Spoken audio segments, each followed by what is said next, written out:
Swayam Prabha. Digital India. Educated India.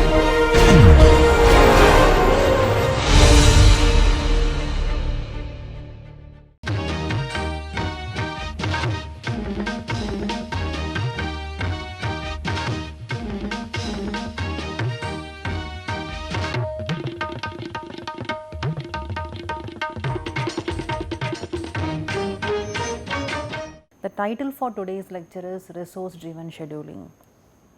Okay, so let us see what are the contents I am going to cover in this class.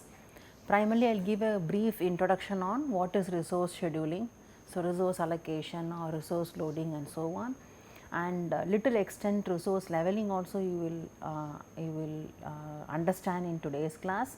Then we will move on to RCPSP. So, RCPSP is resource constraint project scheduling problem. Introduction to that we will see. Then RDM representation, I am just going to cover, there are two means for resource scheduling. One is RDM representation, which is relationship diagramming method, and we are going to see the other form of modes, other form of RCPSP, which is a mode representations. Okay. So, we can for all these cases I have shown you trial and error method on how to evaluate and find out the answers.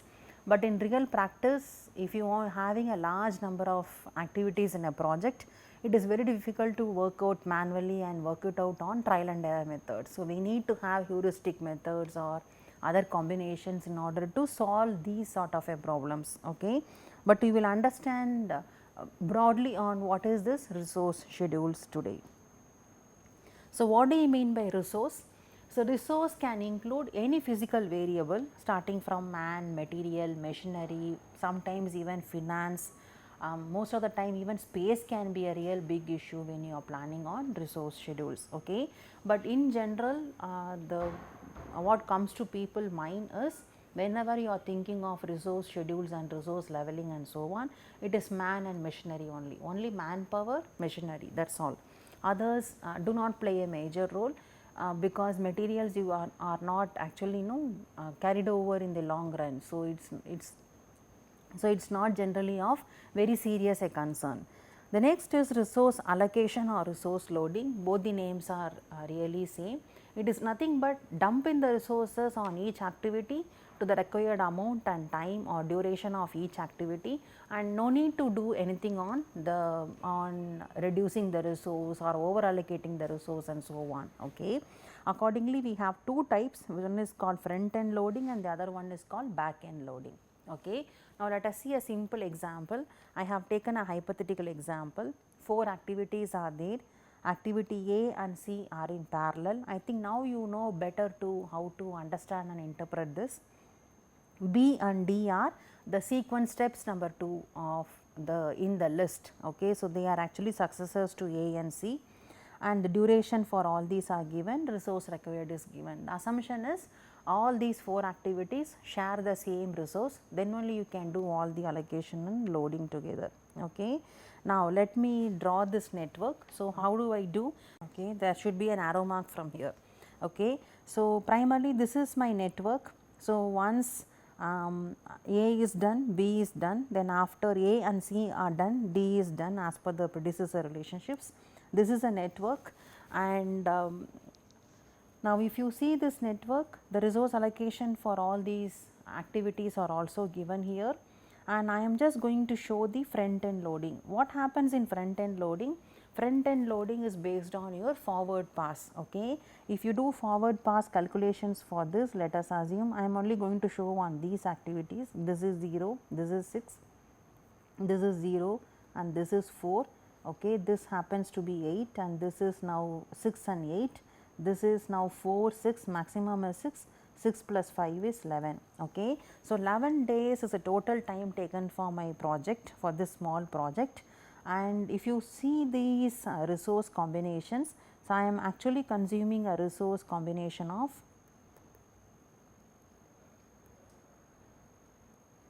this is my resource. Okay. Resource consumption until till 5 I am occupying. Okay. Now, if you see here, the front end loading says I am actually dumping in resources based on my forward passes, okay, which implies early starts and early finishes. So, as such A is starting on 0, finishing on 6. Okay. Now, B is starting as soon as A is done. So, 6 till 8. Now, activity C is starting on 0 until till 4, and D, for D I have to wait for A and C to be over. So, D is starting on 6 and finishing until 11. Okay. That is primarily, as we call it, as a front end loading resource aggregation chart. Okay. If you are working on a backward pass, so this is 11 now, this is also 11, 11 minus 5 is 6, 11 minus 2 is 9. Now, this is also 6 for me, 6 minus 4 is 2.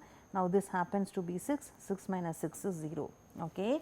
Now, I am actually employing my resources based on my late starts and late finishes. So, D is from 6 to 11, A is from 0 to 6, C is actually from 2 to 6, okay, and B is also from 6 to 8. Okay. If you dump in the resource based on the backward pass, then primarily you call it as a back end loading of resource aggregation chart. Okay. So, this is the x axis, you have time in days, and y axis you have number of resources in the x axis. Both these cases duration is finishing on 11 and the maximum resource taken up is 5 for both the cases. Okay. So, that is the primarily we call it as a resource allocation or loading. Again, there are so many ways of showing it. You can also show tabular form, you can also do like this, or you can show day wise separately, and even the order of these activities also need not be A, D in the bottom, you can keep it on the top, you can do whatever forms unless you are representing the number on each day is as same. Okay. Now, let us discuss on resource scheduling. So, primarily there are two forms of resource schedules, one is called time limited and the other one is called resource limited. Yeah. So, what happens here is in resource scheduling, why am I bringing in time every time? Because the number of resources determines the duration, or the minute you fix the duration you have to decide on the resources. So, the resource and the time are actually interlinked with each other. Okay. So, now when you are doing on resource schedules, primarily I am working on scheduling part. Then there are two parameters which comes together, one is time constraints or do I have resource constraints. Okay. So, the project in time limited issues, the project must be finished by a certain time using as few resources as possible. So, it does not mean since I have to crash my, it is not crashing. So, primarily you are finishing in the last example, for instance I have to finish it on 11th day. Okay. So, but you are primarily you are going to finish the same project on 11th day only with the few resources as possible. I am not going to delay my whole time and then use more resources and do something and so on. So, that is not primarily the whole concern, but it is a time and not the resource usage which is critical in this particular phase of time limited constraints.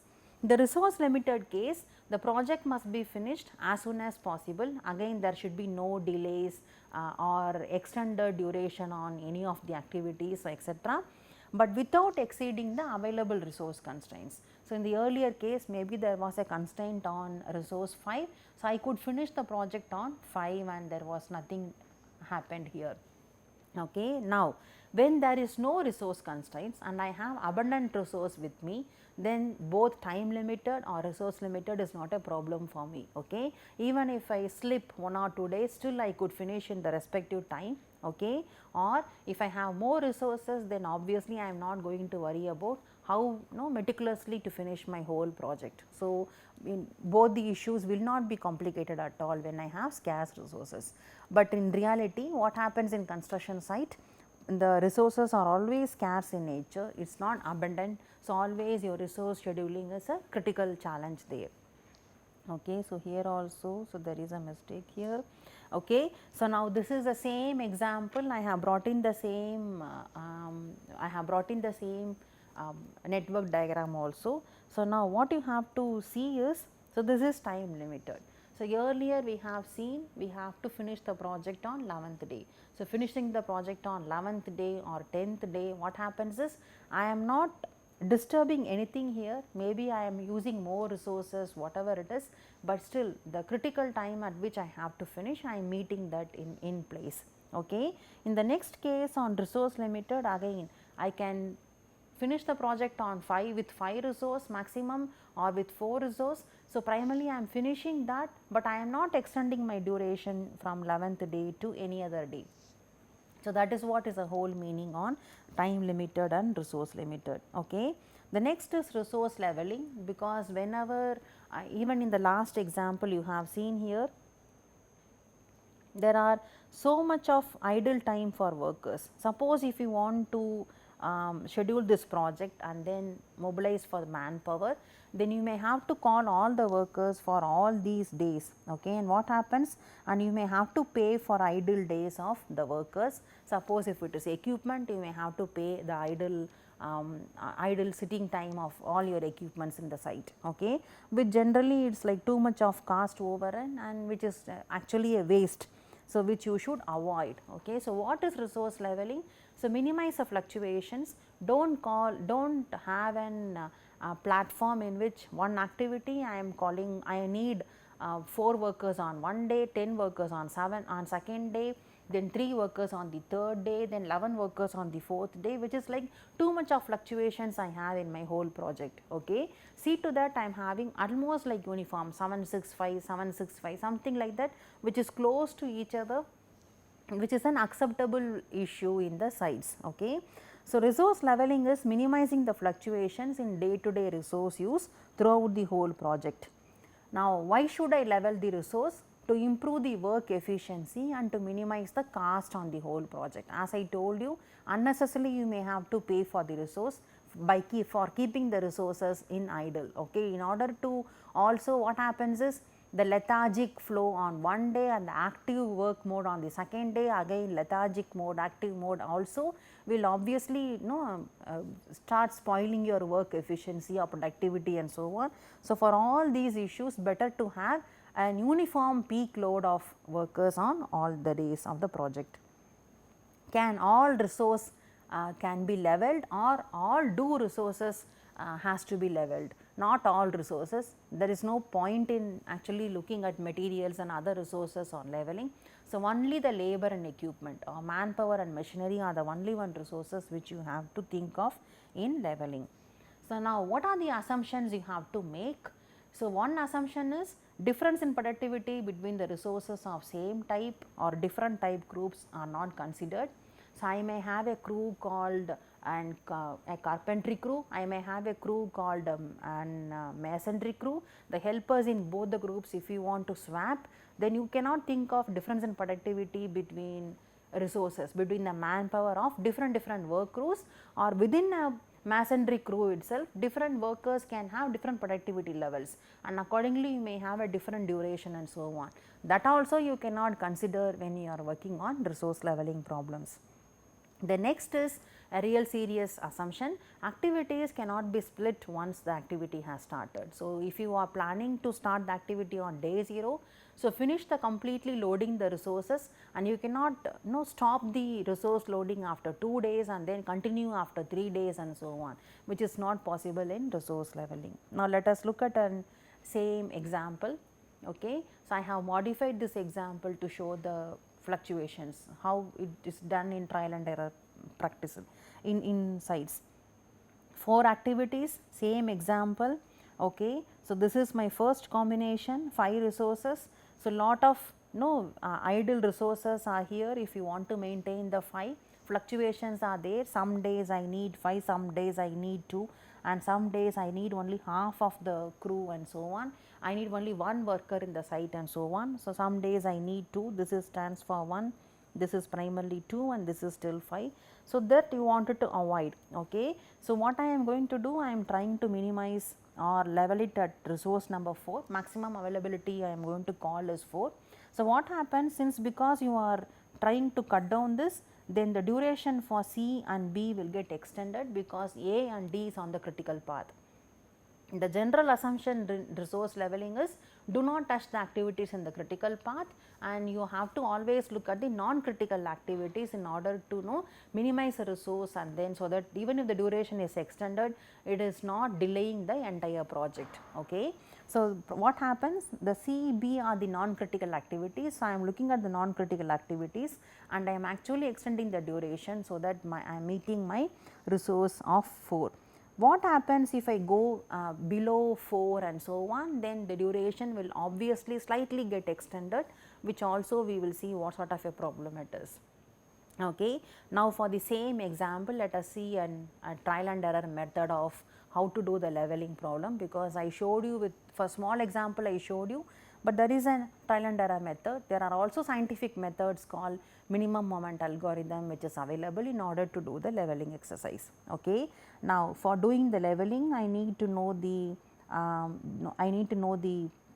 what is it called, my early starts, early finish, late starts and late finish. So, forward pass, backward pass I have to work out. So, I will just quickly write this. So, this is 0 6, this is 0 4 here, and this is 6 and 8, okay, and this is my 6 and 11 working backwards. So, 11 minus 2 is 9. So, this is 11 minus 5 is 6. So, this is 6, 6 minus 4 is 2, this is 6 and 9, minimum is 6, 6 minus 6 is 0. Okay. Now, the critical path you obviously know it is 6 and 5. So, okay, so this has to come here. Okay. So, 0 till 6 is activity A and activity D is, okay, 7 till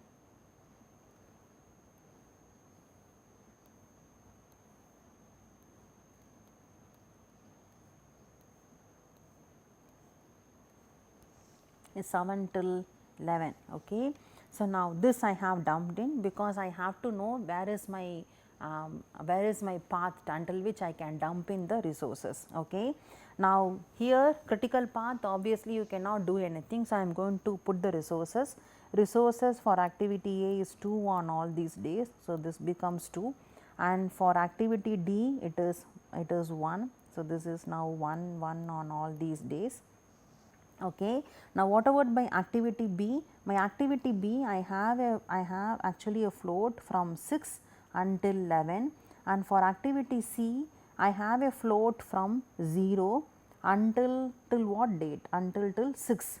Okay, because it starts from early start till late finish. Okay, and also you should keep in mind, you should not violate the logical relationship of the network as well. Okay, now what you should do?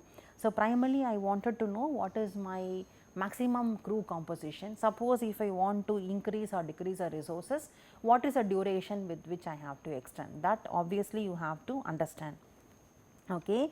So, for which you have to know what is the work content of all these activities. So, work content or total quantum of work. So, this is 12, this is 8, this is again 12 and this is 5 by multiplying the duration and resources. Okay. So, activity A is done and activity D is also done. Now, you have to work with only these two activities. Okay. Now, what is the option available? Activity C, I have to finish how many? 12, and so what I am going to do, instead of using 3 resource, suppose I have done 3 resource, it will be 3, 3, 3 and so on, wherein you cannot do. So, what I am going to do, I am going to use 2 resources on all these days. So, 6 into 2 becomes 12. So, which is tallying my combination. Okay. Now, we will look at activity B. So, activity B I am having 8 work content there. So, I have to finish the 8 on all these days. So, I am going to put 2 for few days and then I am going to use the 1 for the remaining days. So, 2, 4, 6, 7 and 8. So, this becomes now 8. So, all my resources on all the days has been done. If you see here, so this is 4, this is 4, 4, 3, 3, 3 and 2 and 2. This is not too much of fluctuation. Okay. It is actually uniformly decreasing. Okay. So, this is acceptable, but do not have too much of variations like 4, 3, 4, 3 and so on, which is not that good. Now, if you see here, what about my logic? After A, B is starting, the logic is maintained, and after C and A, my activity D is starting. So, both the logics are actually maintained and there is no problem in dumping these resources. So, you have to look at the logic, you have to look at the work content has been settled. So, this is 12, this is 8, okay, this is again 12, this is 5. So, that work content is also now settled. So, this is primarily a leveled diagram. If you want to look at other combinations, I think it is not possible. Either what other option I can say is, you can keep this as 12 and this becomes 0. So, this still becomes 3 and this can be become 1. So, both are fine. Okay, so, these are the only options you have in this particular network. Now, what you will understand is, in this case the resources were in such a way that I can actually now swap the resources from activity A to B to C and D. I can share my resources on all the activities. Okay. And what sort of examples can you see in construction site for these cases? Now, let us take an highway widening project. This example we have seen earlier for LOB or and so on. So, in this example what happens is, this is a highway widening project. There is an existing carriageway here, okay, and this is primarily the carriageway which you have, which is proposed for widening, okay, and I have my embankment plan to be here, and these are all the levels with which I have to fill my layers on the highways, okay, and the order of activities is excavation, then embankment, subgrade. You will see the same thing here, embankment is here, subgrade, granular subbase, wet mix macadam 1 and 2, then dry bituminous macadam and then bituminous concrete, okay, and then the highway is actually ready. If you see the resources, now one thing, resource problems will be very common in repetitive projects, because I am going to use the same set of activities. Now, this set of activities will be there for a stretch of 300 kilometers or so on. So, you may be having repeating the resources on all the places, on all the stretches. So, this combination itself is repeating. Okay. Now, if you see at the individual activities also, I have so many resources which are repeating. I have only dumped in the common resources. Okay. I need excavator, and all these are serial activities which imply sequential in execution. Excavator and grader, excavator is again required for embankment, grader is required for embankment, subgrade and granular subbase. Dumper I need almost for all activities except my excavation, and roller I need for 3 activities, embankment, subgrade and granular subbase.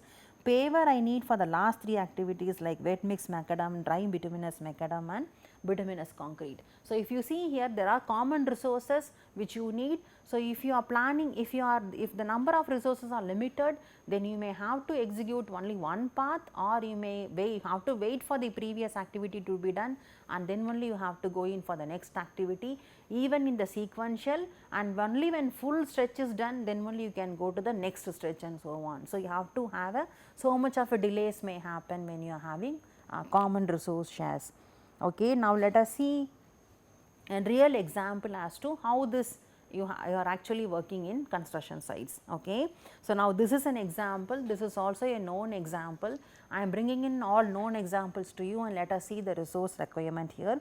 This example I have brought for 3 tower units. I am going to show only 2 tower units as earlier.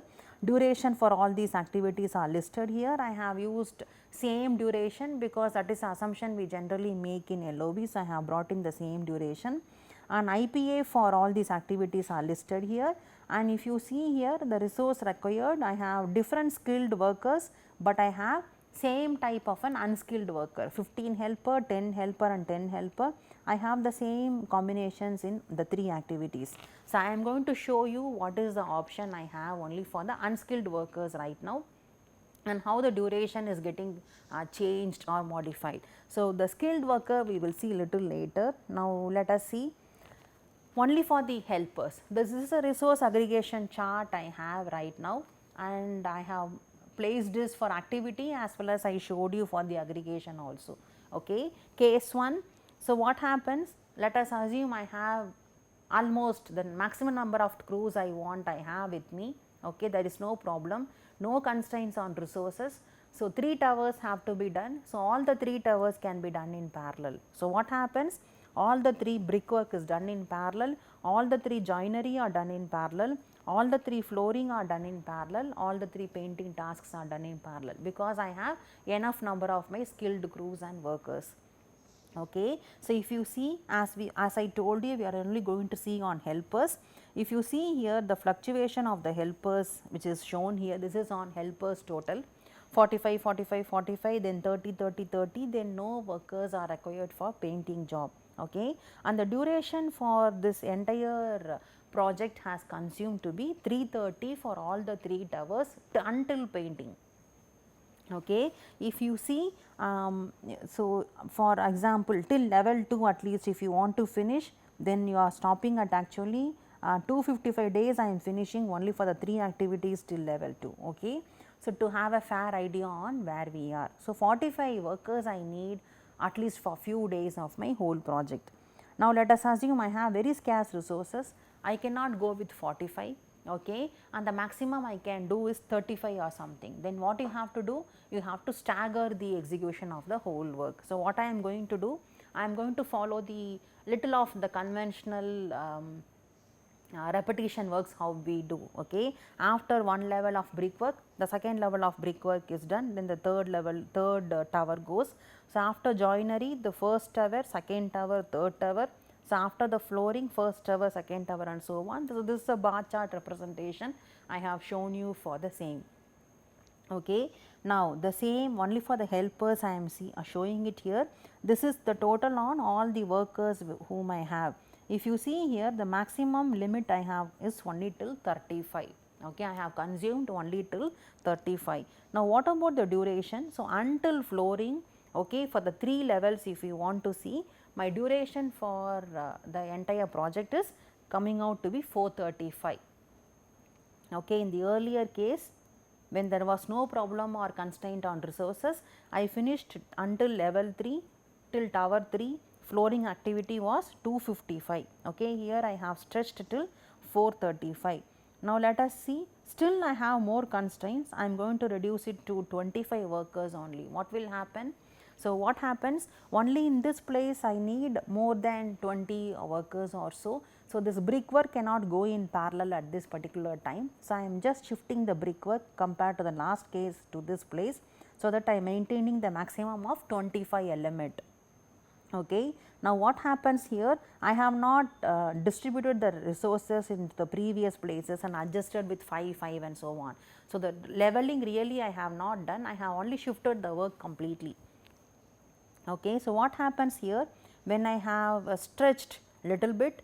So, now until till your flooring activity for all the 3 will go till 510. Okay. I have cropped only till joinery.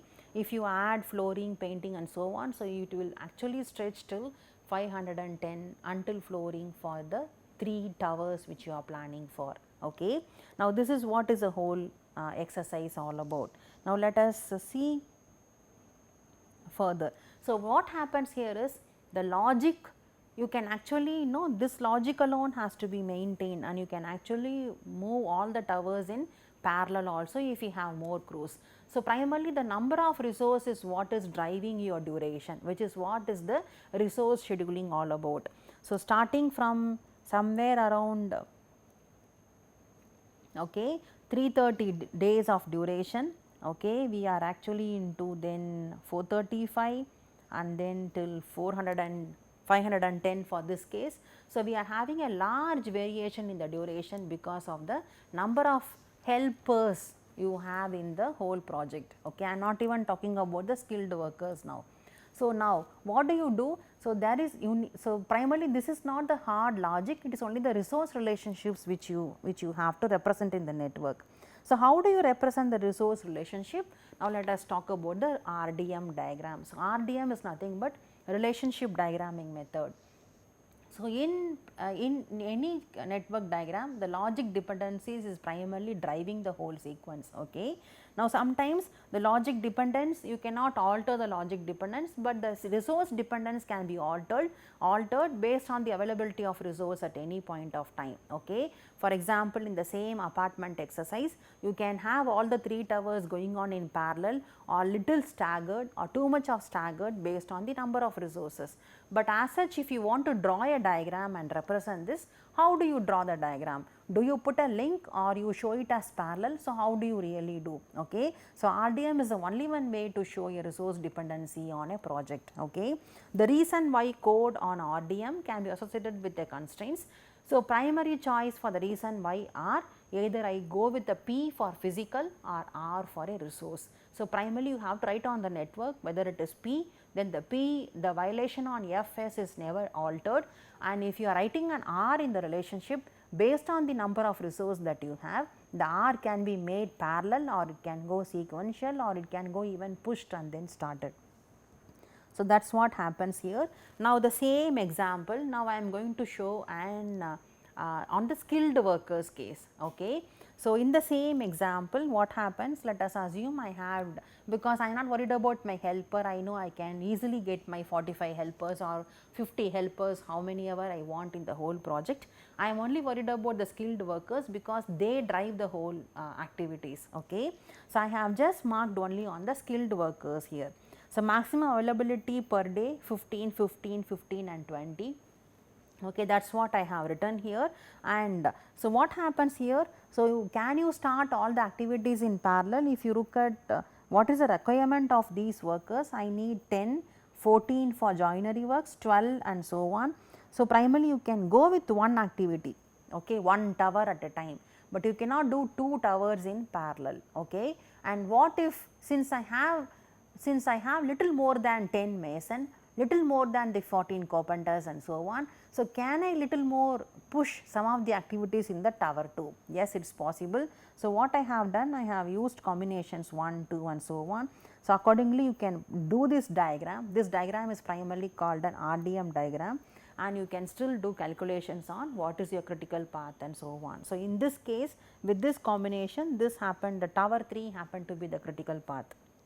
Okay. Now, if you see here, so primarily what you have to do, on the arrow mark put a slash and then from there you can write what is that relationship all about. Okay. If you see here, I have written here physical here, because after my superstructure only I have to do my brickwork in tower 2 and I have to start my brickwork in tower 3. So, there is a physical relationship also here. This red is primarily the critical path. Okay. And after the brickwork in tower 1 and brickwork in tower 2, masonry is a resource which is governing there. Okay. So, if I have more mason, I can do both the activities in parallel. If I have few mason, then accordingly this turns to be sequential in nature. Accordingly the same you have for brickwork in tower 2 and tower 3.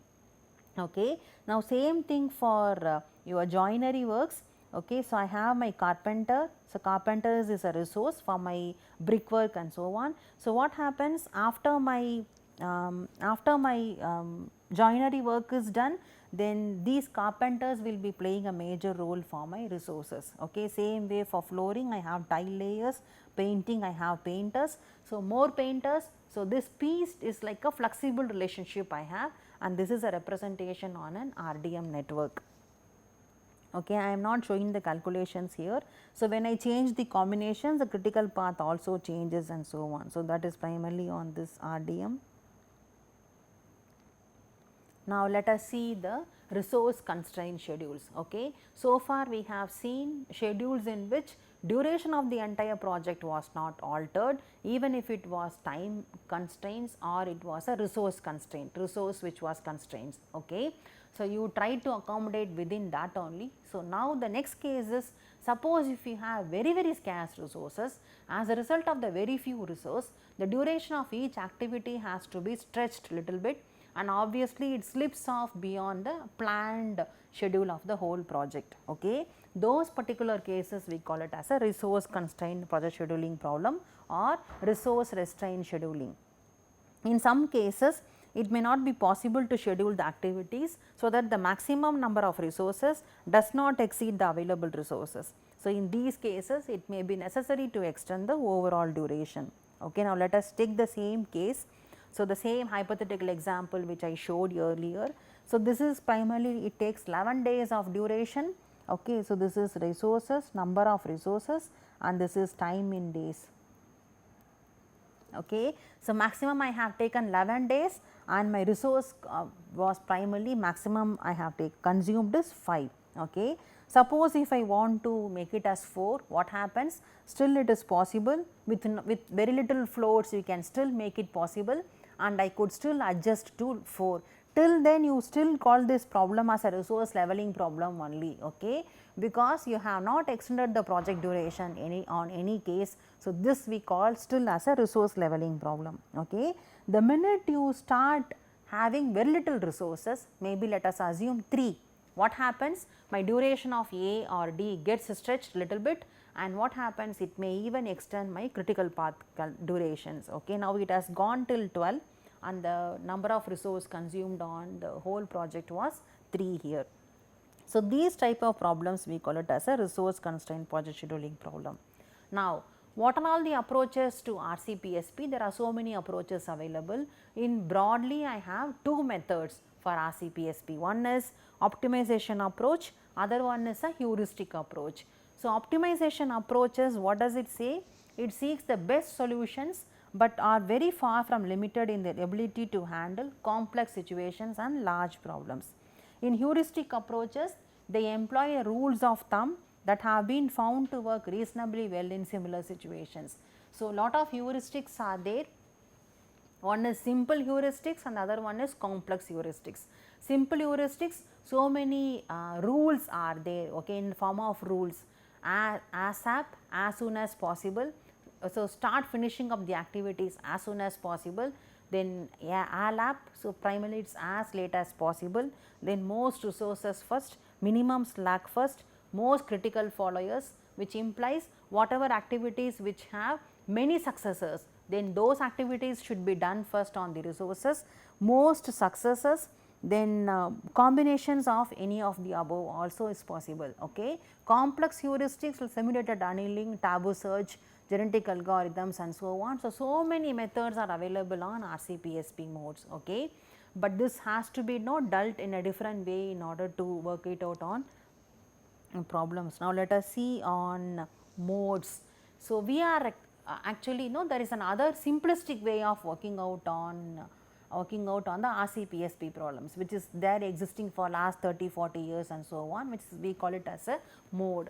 So, what do you mean by mode? Mode is the possible way of executing any activity. So, I have 2 combinations here, one is called the single mode RCPSP problem and the other one is called multi-mode RCPSP problem. Okay. Accordingly, you have S RCPSP or M RCPSP. Okay. So, for any activity there is only one way of executing an activity, then we call single mode. Completely for the entire project, generally people work it out on only one way of executions.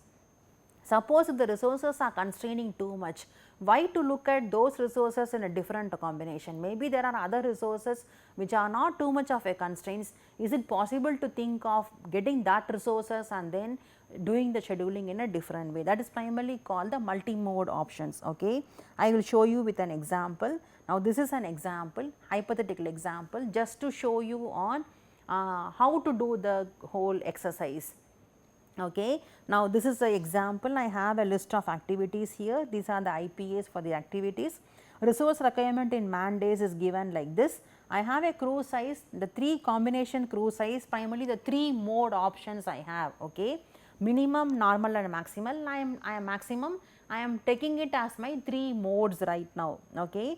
And the man days are given here. Now, according to the same problem which I have here, what can I do? I can calculate the duration for the whole exercise. Okay. You know what is the crew, what is the work content, what is the crew size if you know. So, based on this you can really calculate the duration for all these activities on the minimum, normal and maximum crew size. Now, I have got the duration for all my activities. Okay.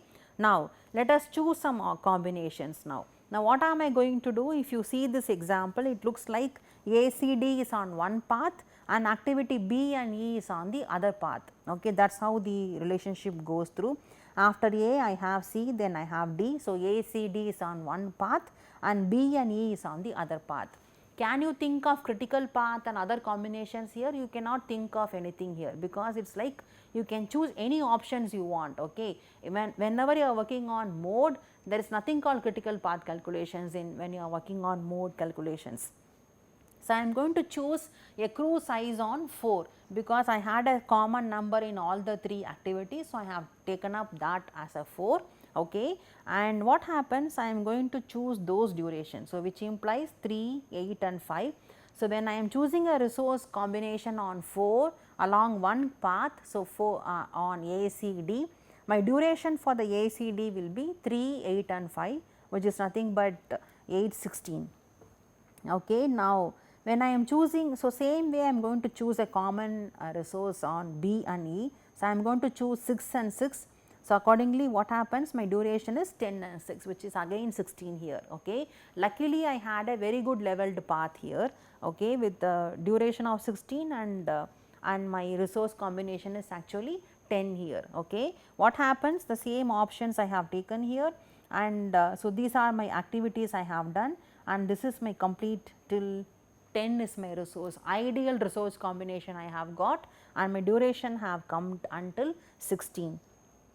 Suppose if you want to use more resources, okay, and you wanted to reduce the project duration, or you wanted to use more resources, or you wanted to reduce the project duration, in any of these combinations, what happens is you may have to have a unleveled combinations will be there, but you will have so many options in order to evaluations. So, in real world practice what happens, just I am taking on one resource here and I have shown how to do. Luckily, I got in the first trial itself. You may have to do so many trials to see what is the options, or evaluate all the possible 3 options for all the 5 activities and then see what is the best combination for you. Okay. This will turn out to be the best ideal fit for you in any case. Now, let us take another example in order to show the complexity with many resources coming in. Okay. This is a steel truss bridge. Okay. Primarily what happens, this is a simple steel truss. So, I have a steel truss here, this is my deck slab, these are my bearings, I have a well foundations here, this is a pier cap and this is a pier. So, primarily I am going to look at pier and the pier cap activities only, just concreting.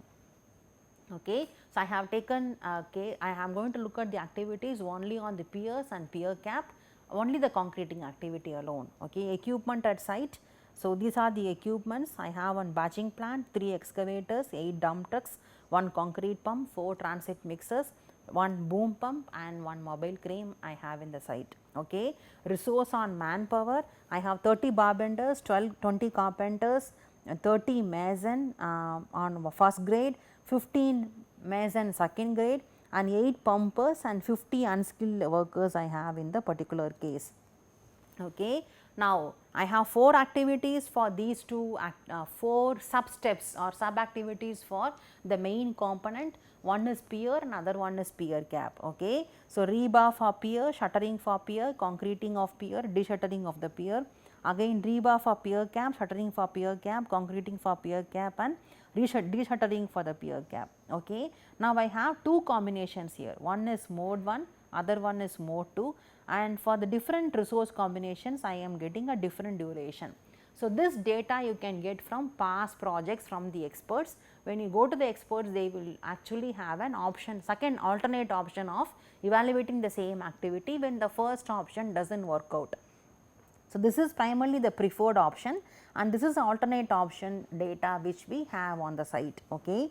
Now, what you have to do, you may have to evaluate all the options in order to evaluate what is the best cut scenario.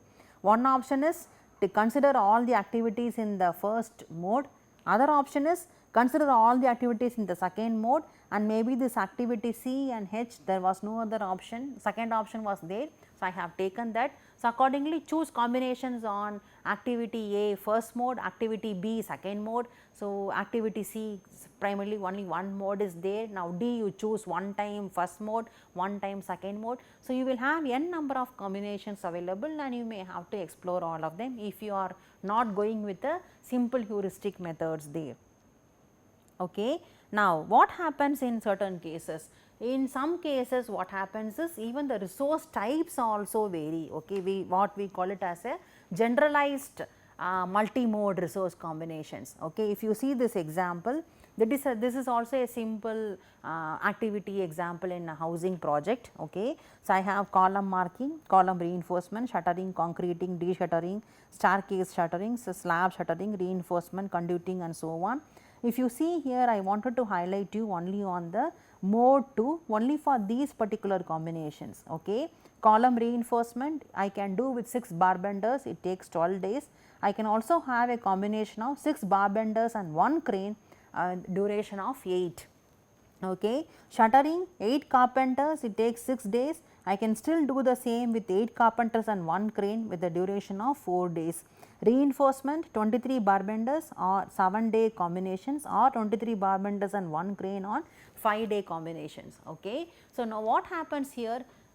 In the first case, any activity can take any resource, problem was still simple.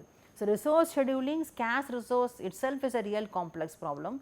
Okay. Little simplistic cases, any activity I can dump in any resource, then it was still an easier case. For example, in these activities, all the activities whatever are there, they are having a different type of a skilled worker and so on. Here you cannot really shuffle the resources. Okay. So, then the problem was little complex.